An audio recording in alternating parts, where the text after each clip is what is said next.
ప్రభుత్వం మరియు అప్పటి ముఖ్యమంత్రిగా శ్రీ కె చంద్రశేఖరరావు మరియు అప్పటి నీటిపారుదల శాఖ మంత్రిగా శ్రీ టి హరీష్ రావు ఉద్దేశపూర్వకంగా నిపుణుల కమిటీ నివేదికను పరిగణించలేదు.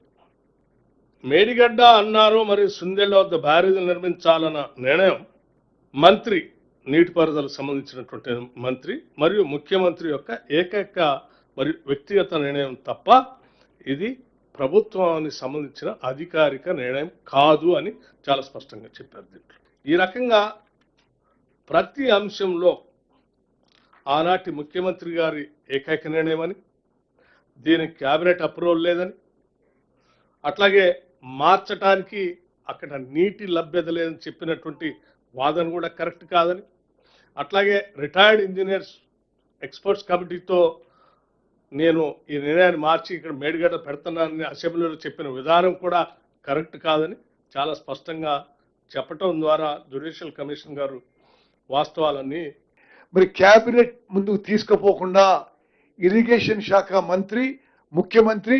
2,991 కోట్లతో మేడిగడ్డ ప్రాజెక్ట్ నిర్మాణానికి ఆమోదం ఇచ్చారు. ఇది ఇల్లీగల్, ఇది అగేన్స్ట్ బిజినెస్ రూల్, ఇది చట్ట వ్యతిరేకమని జస్టిస్ ఘోష్ కమిషన్ రిపోర్ట్ పేర్కొంది.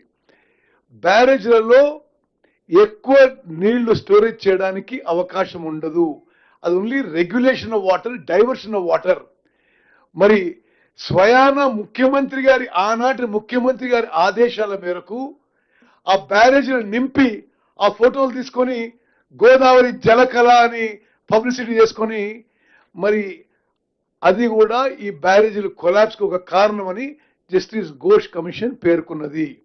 ఆనాటి ముఖ్యమంత్రి ప్రతి చిన్న విషయంలో రాజకీయ జోక్యం చేసుకోవడం వల్లనే ఆ 3 బ్యారేజెస్ కూలిపోయినాయి అనే విషయం ఈ కమిషన్ రిపోర్ట్లు చాలా స్పష్టంగా తెలియజేశారు.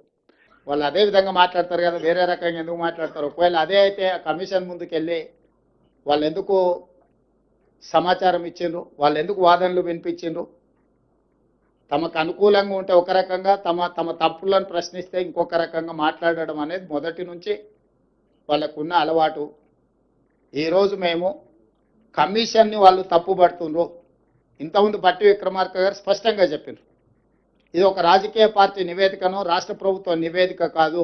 Independent judicial enquiry report headed by Pinaki Chandra Ghosh, eminent personality.